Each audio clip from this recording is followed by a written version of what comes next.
Derek Carr of Kiss. How are you? Well, what actually happened is that I've been playing drums about, 14 years or so, playing professionally about 12.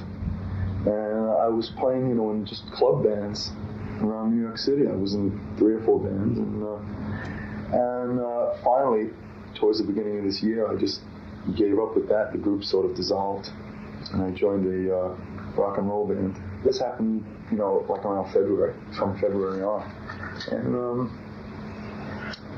we were getting to the point where we couldn't get any more bookings, so I'd made up my mind that I was going to leave the group at the end of June. I had already told the guys in the group that I was leaving. And it was really a bad spot for me because it was the first time that I never really had any other prospect of a band or anything else, to do with music lined up.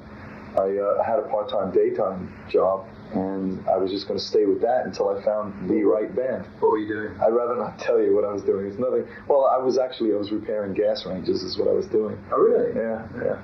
So anyway, what happened is that one of the clubs that this band was playing at, I happened to go on a Tuesday night just to hang out. I was bored, and I went there. And a friend of mine that I hadn't seen in quite some time just happened to be there.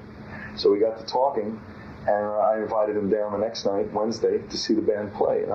So he came down the next night, and at the end of the night, he says to me, "Eric," he says, "you got to get out of this band." And I said, "Yeah." I said, "I know. I already told him I'm leaving." And he said, "Why don't you audition for Kiss?" But I thought he was, just teasing me, And I believed it. So I asked him, I said, "Well, what should I do?" He said, "Well, buy one of the albums because the management name and address is on all the albums, and call them and ask them what you do." I called him, and I said, "I'd like to audition for Kiss. What do I do?" So the girl on the phone told me. So I did the audition. I went home. They called me back again. It was that same afternoon, I believe, to come back for a second audition on a Friday. And that Friday, after I did that audition, I came home and they called me and they wanted me to come back on Monday to play the whole day with the band. So the whole thing, from the time I brought the tape out on Tuesday morning to when I was in the band, was 6 days.